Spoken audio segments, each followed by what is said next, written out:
of energy and finance weaponization. मतलब energy को और फाइनेंस को हथियार बना दिया गया है. Main thing they are saying here is that we are moving from a world of stability to a world of instability. Prime Minister stated and NSA stated, shockingly, some time back, that the era of war is over. In fact, we are moving into the era of war. And you can see, war is there in Ukraine, war was there in Gaza, war is there in the Middle East, threat of war is there in Iran, we had Operation Sindoor. So we are moving into a world of instability. The dollar is being challenged. The central game, as my friends on the other side understand, is the dollar is being challenged. US supremacy is being challenged. We are moving from a world of one superpower to some new world that really we can't predict. Maybe two superpowers, maybe multiple powers. And it's an unstable world. And that is what you have said in your economic survey, and I agree with it, 100%. At the center of this fight is the concept of AI. Everybody says that we are moving into the era of AI. And I'd like to warn the government that AI is going to have many, many consequences. One consequence of AI is going to be that something that we relied on, the Congress Party and the UPA built, the entire Indian IT industry, companies like Infosys, companies that are at the forefront of information technology are going to struggle. They're going to be challenged. The idea of becoming a software engineer, which is a very popular idea in India, going to be challenged. Lots of our software engineers are going to be replaced by AI. So why I'm saying this is we're moving into a turbulent world, dangerous world. Now, when you move into a dangerous world, what is the first thing that you have to understand? The first thing you have to understand is what are your strengths as a person and as a nation. So I'd like to say to the House here what I think are the strengths of our great country. And I would say that the central strength is our people. 1.4 billion people, brilliant, energetic, dynamic, who can challenge anybody in the world. Biggest strength. But it's not only the people. Because in the 21st century, a very interesting thing has happened. People create data. So we have the biggest data pool on the planet.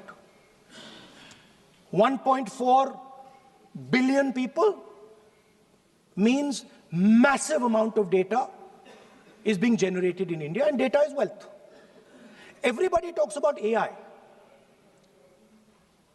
But talking about AI is like talking about the internal combustion engine without talking about petrol. The petrol for AI is data. So let me repeat that. The petrol for AI is data. Meaning if you have AI and you don't have data, you have nothing. If you have AI and you don't have data, you have nothing. Now, which are the two biggest pools of data on the planet? The Indian pool of data and the Chinese pool of data. They also have 1.4 billion people. We have bigger population than them. We allow more freedom. We allow our people to do more dynamic things. So we have, in fact, more interesting data. What's the second strength? The second strength, and what do you need in difficult times? You need food. Who produces our food? Our kisans produce our food. Our laborers produce our food. This is what gives us strength. This is what allows that data to be produced. This is what allows that brilliance to be generated. And we fought for food security. Food is abundant today. So that's the second thing. And the third thing, what do you need to run a modern country? You need energy. You need fuel. You need petrol. So these are the three things that need to be protected in turbulent times. Our people and our data, our food supply, the ability to produce food, and our energy system. Now, what's interesting to me is that the budget recognizes these things. The budget recognizes that we are going into a dangerous time, intensifying geopolitical conflict. The budget recognizes that energy and finance are being weaponized all across the world. Dollar is being weaponized, dollar is weakening in value, gold, silver prices are going up. Everybody can see this. But there is nothing in the budget. There's absolutely nothing in the budget that looks into these two issues. There is nothing in the budget about energy and finance weaponization. There is nothing in the budget about the intensifying geopolitical conflicts and what we are going to do about it. The budget just reads like any of their budgets. Right? And budget is something, of course, that comes once a year. But in parallel to the budget, something new has happened. The US deal. We have made a deal with the United States. Now, one thing I'd like to make very clear, and this is something that is not well understood. In a contest between the United States and China, the single most valuable asset is Indian data. If the Americans want to remain a superpower,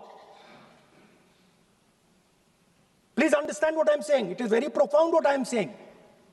If the Americans want to remain a superpower, and if the Americans want to protect their dollar, the key to that is Indian data. Why? Because the Chinese have a data pool of 1.4 billion people.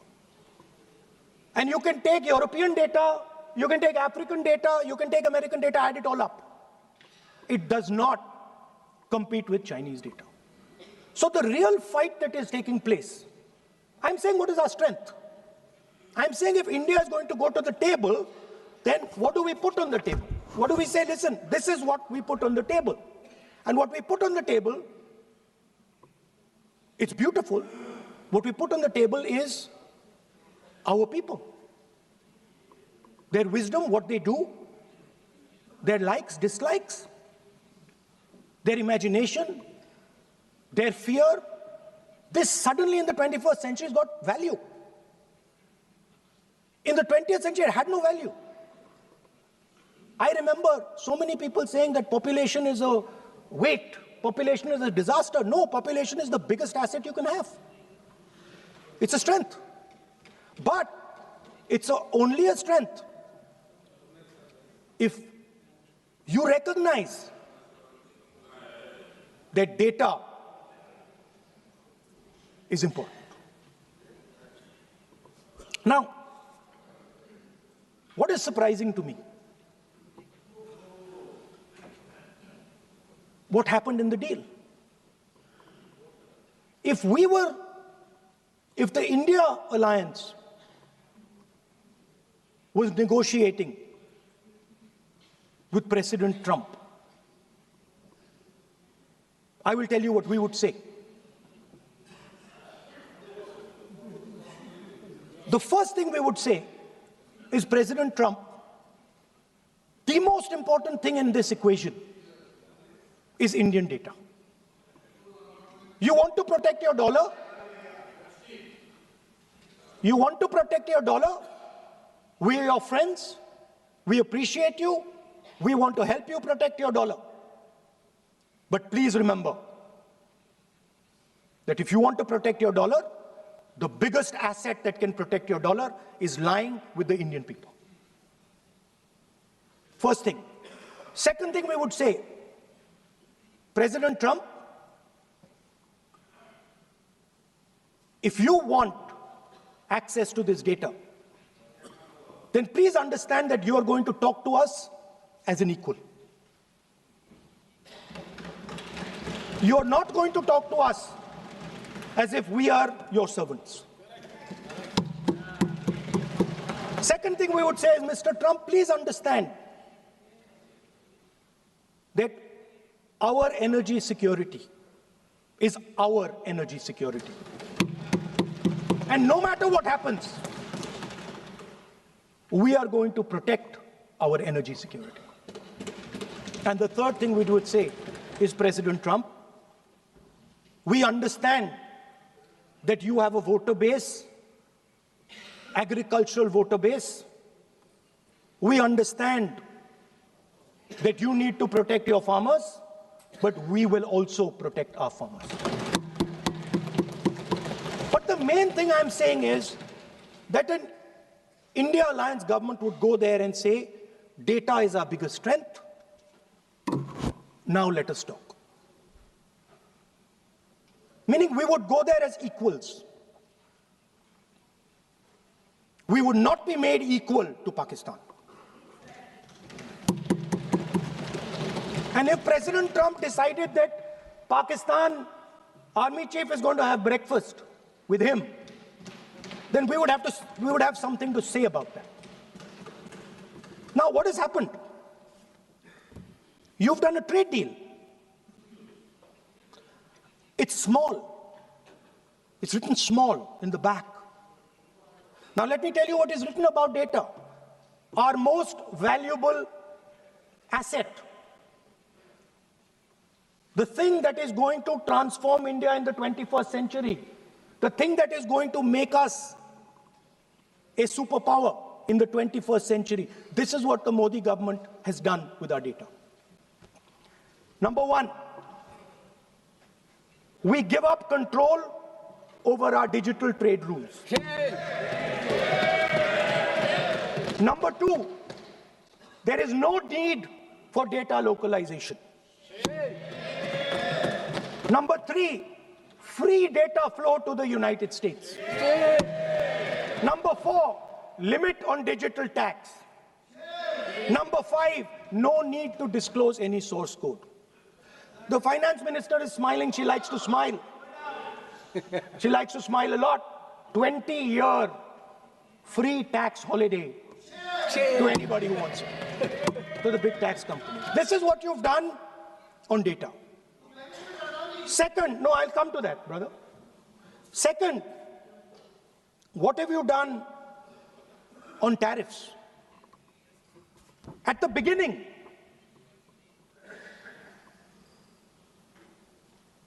%3 was the average. 3% was the average. It has now gone up to 18%. A 6% increase. 6x increase. Sorry, thank you. US imports to go up from $46 billion. You're talking about our budget. US imports to go up from $46 billion to $146 billion. I mean, this is absurd. This is absolutely absurd. And they have no commitment to us. We have a commitment to them. We are going to add $100 billion a year to your imports, and no commitment to us. We're just standing there like fools.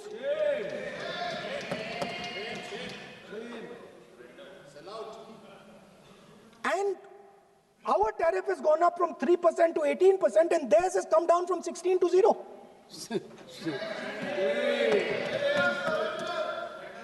Now, I understand that the people across the aisle here want to protect our country. I understand the people across the aisle here value our data. I believe they do. I also believe that the Prime Minister understands that India's biggest asset is its people, and as a result, its data. I know that. I do not believe for 1 second that the Prime Minister does not understand this. Next, textiles. I visited a Gurgaon factory recently, and I asked them what's going on. They said, we are finished as a result of the tariffs. Now what have you done? You have, the United States has reduced Bangladesh's tariff to 0. And our tariff is 18%. What do you expect our textile people to do? They're dead. They're finished. The entire textile industry is gone because their competitor is Bangladesh. If Bangladesh imports US cotton, they have 0% duty. Finished. Textile industry gone. Let's talk about energy. What we need for the data, what we need for our food, what we have fought for, energy security, gone. Now the United States will decide who we buy oil from. Yes. The United States will come to us and say, you cannot buy oil from so-and-so, and so-and-so, and so-and-so. Russia, Iran, whoever they want. They will decide. Our Prime Minister will not decide. Please understand, and they will monitor. They will keep a watch, meaning they will look, and if India buys oil from anyone they do not want, they will punish us. And they will take our tariffs right back to 50%. For the first time in Indian history, our farmers are facing a storm. Makka, soybean, lal jawar, kapas. You have opened the door. You have opened the door to mechanized American farms, thousands and thousands of acres each farm. You have opened the door to crush our poor farmers. It is disgraceful. It is disgraceful. No Prime Minister has ever done this before. And let me tell you, no Prime Minister after you is ever going to do it.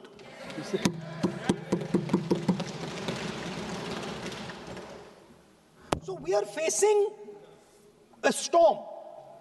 You accept that we are facing a storm. You yourself say the era of one superpower is over, intensifying geopolitical conflicts. You yourself say energy and finance weaponization, and you have allowed the Americans to weaponize our finance and our energy against us. What does it mean when America says you cannot buy oil from somebody? It means our energy is weaponized. What does it mean when they say your tariffs will go down, our tariffs will go down and yours will come up? It means finance trade is weaponized. So you are telling us that the world is a place where geopolitical conflict is intensifying. You're telling us energy and finance being weaponized, and then you're having it done to you. You're having it done to our farmers. You're having it done to our youngsters. You're handing our data over.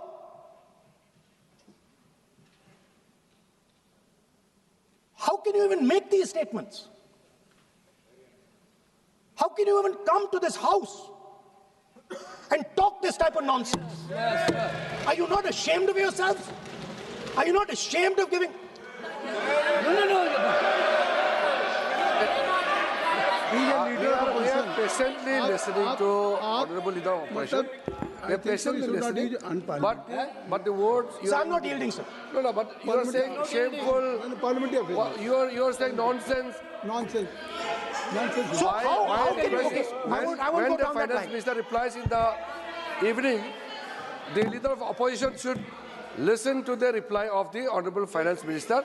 My request is, please use the word whatever you choose to use, but don't make it abusive. It doesn't. That's not abusive, my friend. Nonsense. जो nonsense आपने use किया वो कार्रवाई का हिस्सा नहीं बनेगा. Nonsense is not appropriate. I did not use nonsense, sir. You have used. You have used. You have used. Okay, sir, I won't use nonsense. हाँ तो please. Sir, ashamed is not an abuse. नहीं. There's nothing. In saying, "Are you not ashamed?" There is no abuse. No, ashamed you can use. I am just stating. Whatever you have, Okay, sir, let me speak. forgotten, I think so. I am saying, Speaker, sir, I am saying that you have sold India. Are you not ashamed of selling India? Yes. Do you have no shame of selling India? You have sold our mother, Bharat Mata. Do you have no shame? But sir, the interesting thing is, I know that the Prime Minister would not sell India under normal circumstances. He will not do it. You know why he sold India? Because they are choking him. Mr. Rahul, address to the chair, please. He has sold India because they are choking him. They've got a grip on his neck. Speaker साहब, मैंने बोला जब चोक लगाते हैं दूसरे व्यक्ति की आंख में देखते हो तो डर दिखता है सर. पीएम की आंख में डर दिखता है. दिख रहा है सर आंख में आंख नहीं मिला पाते हैं. स्पीकर सर दो चीजें हैं सर. एक sir Epstein case sir. 3 million files are still locked up. उसका इस विषय से कोई संबंध नहीं. नहीं क्यों बोल? I want to understand. I will not allow you. नहीं, आप कौन होते हैं? आप बैठिए. नहीं, देखिए आप लगातार आपको 25 मिनट हो गया. किसी ने डिस्टर्ब नहीं किया. Okay, Speaker sir, वो Epstein की बात नहीं कर रहा. But that subject is not related with the budget. Okay, sir, I won't say Epstein. I will not allow you. That will I'm not saying Epstein. चलिए. Speaker sir, at the center of our budget, if you look carefully, at the center of our budget, like I said, jujitsu में grip दिखती है, राजनीति में grip choke नहीं दिखता. At the center of our defense budget is a choke applied by Mr. Adani. So I'd like to talk about Mr. Adani and the case in the United States against Mr. Adani, because that is a central part of the budget. वो भी इस house के Why, sir? कोई सदस्य नहीं जिसपे आप आरोप लगा रहे हैं, कैसे सवाल देंगे? किसी पे माननीय लीडर ऑफ अपोजिशन आप लिख करके दे सकते हैं. अगर आप जिस तरह का आरोप लगा रहे हैं, स्पीकर सर, आप नियम 352, 5 और 354 को भी जानते हैं कि आप उनका नाम ले सकते हैं, लेकिन जिस तरह से आप एक मतलब हायर अथॉरिटी को या प्राइम मिनिस्टर को या सरकार को नहीं सर, उनके साथ जोड़े. तो बोलने तो आप नियम जानिए. आप नियम सर, अदानी जी जो है, आप अपने बजट तक सीमित रहिए. देखिए आप जो भी चाहें अपनी बात कहें, आप अपनी बजट पे बात कहें. बजट मैं कर रहा हूं सर. बजट पे आलोचना सर आप मुझे करने दीजिए. आपको बिल्कुल लगा. आप बैठिए बेनी बहन जी, आप अपनी बात जो कह रहे हैं वो कहिए, लेकिन जब किसी का नाम लेकर के और किसी हायर अथॉरिटी करें तो आप ये सदन नियमों से चलेगा और आप इस तरीके से आरोप नहीं लगा सकते सरकार को. Sir mister Adani is not an ordinary businessman. Mr. Adani's company is not an ordinary company.